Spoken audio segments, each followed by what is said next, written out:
Bonjour, aujourd'hui on va vous tester les vis terrasse spécial bois exotique. Alors ce qu'il est important, c'est d'avoir le bon matériel et les bonnes mèches de perçage adaptées aux bonnes vis. Je m'explique. On va faire un test avec un outil de perçage classique. C'est un outil, si vous voulez, qui est équipé d'un chanfrein et d'une butée de fin de course. Donc ça, c'est ce que l'on préconise quand on pose une terrasse en résineux. Donc on y va.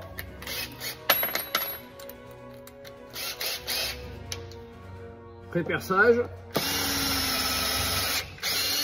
On déboule le copeau. Et là, ce qui se passe, c'est qu'on va avoir un trou avec effectivement un cône pour recevoir la tête de vis. Deuxième opération, on change d'outil de perçage. Et cette fois-ci, on va prendre un outil adapté à nos vis qui ont des têtes cylindriques. Donc c'est un outil Spax qui est plus long parce que lorsque l'on visse une terrasse en bois exotique, eh bien, il faut percer la lame et la lambourde.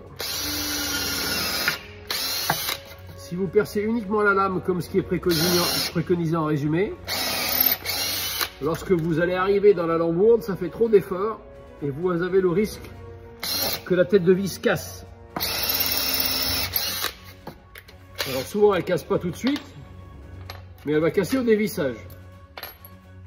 Et puis quand une vis casse, c'est la merde. Vous êtes obligé d'y aller au pied de biche, c'est la cata. Donc ensuite, je vais prendre mes vis. Donc on va visser effectivement la vis sur le trou qui est fait avec l'outil chanfrein. Et on va visser une autre vis avec le trou, on va dire, qui est fait avec l'outil Spax. Donc on a des vis à double filetage.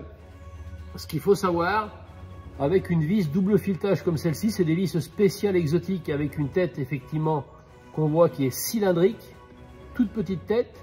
Ça permet d'avoir un aspect tête aiguille, très petit aspect et vis très peu visible. Mais c'est surtout que c'est pas la tête qui va retenir la lame serrée contre la lambourde, mais le filetage.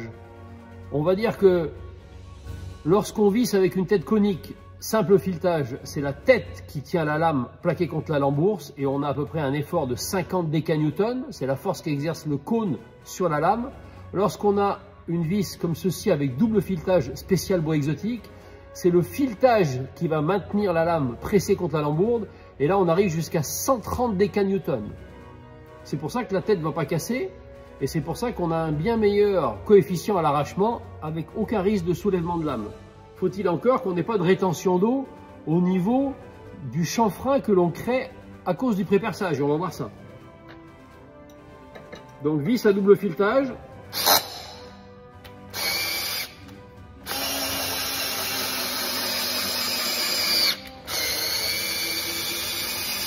On visse, on dévisse, on plaque la lame et on revisse.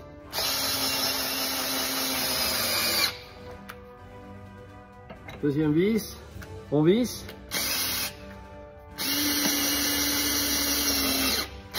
On dévisse, on plaque la lame et on revisse. Bon ben là il n'y a pas photo. On va changer la caméra, je sais pas comment on fait.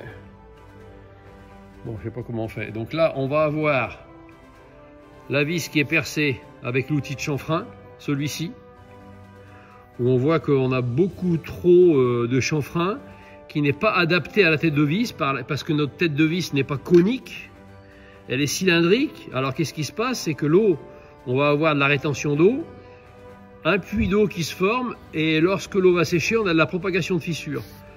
Voilà. Et quand on a ici